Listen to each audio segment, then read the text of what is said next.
Hi friends, నమస్తే. అందరూ బాగున్నారా? టుడే మన రెసిపీ చూద్దామండి. గోంగూర పులిహోర చేద్దామండి. చాలా టేస్ట్ ఉంటుందండి. ఎప్పుడు పిల్లలకైనా రెగ్యులర్ ఫుడ్ బాక్సులు కట్టకుండా ఇంట్లో గోంగూర ఉంటే గోంగూర చాలా మంచిదండి హెల్త్కి. సో ఫాస్ట్గా అయిపోయిద్దండి. ఒకసారి చూద్దాం. స్టవ్ పైన కళాయి పెట్టేసుకొని ఆయిల్ వేసుకుందాం. అదిగండి, స్టవ్ పైన ఆయిల్ పెట్టుకున్నాక ఇది హీట్ అయ్యాక శనగగుళ్ళు వేసి వేపుకుందామండి. అది వేగాక తాలింపులు వేసుకుందాం. తాలింపులను ఇదిగోండి కొంచెం జీడిపప్పు. ఓకే, ఇదిగోండి తాలింపులు కూడా వేగాక అప్పుడు చూద్దాం. తాలింపులు జీడిపప్పు వేసామండి. ఇప్పుడు కొంచెం పచ్చిమిర్చి వేసుకుందామండి మన స్పైసీకి తగ్గట్టు. ఇదిగోండి కొంచెం పసుపు వేసుకొని, ఇదిగోండి కరివేపాకు మెయిన్ ఇంగ్రీడియంట్స్ కండి. గుప్పుడు వేసుకుందాం.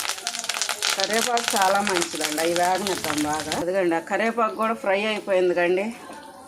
ఇప్పుడు మన మెయిన్ ఇంగ్రీడియంట్స్ ఇదిగోండి గోంగూర అండి. ఈ గోంగూరని మెదిపి పెట్టుకొని దీంట్లో వేసుకుందామండి. మనకి ఎంత కావాలో అంత.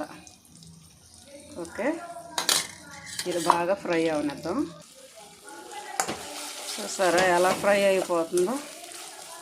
చాలా టేస్ట్ ఉంటుందండి గోంగూర పులిహోర. ఒకసారి ట్రై చేయండి. గోంగూర తిననన్న వాళ్ళు కూడా బాక్స్లో పెట్టుకెళ్తారు, అడిగి మరీ తింటారు పిల్లలు కూడా.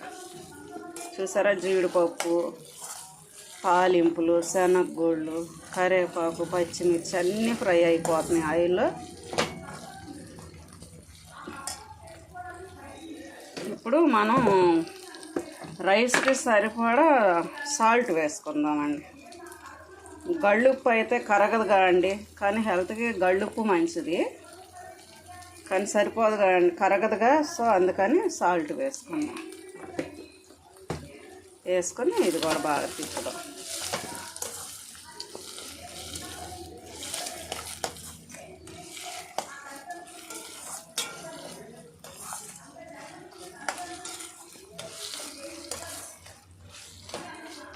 కొంచెం బాగా ఫ్రై అవనిద్దామండి.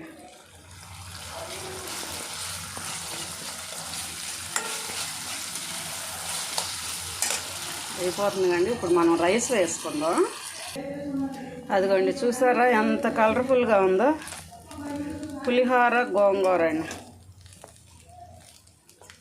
చాలా అంటే చాలా బాగుంటుందండి. ఒకసారి ట్రై చేయండి.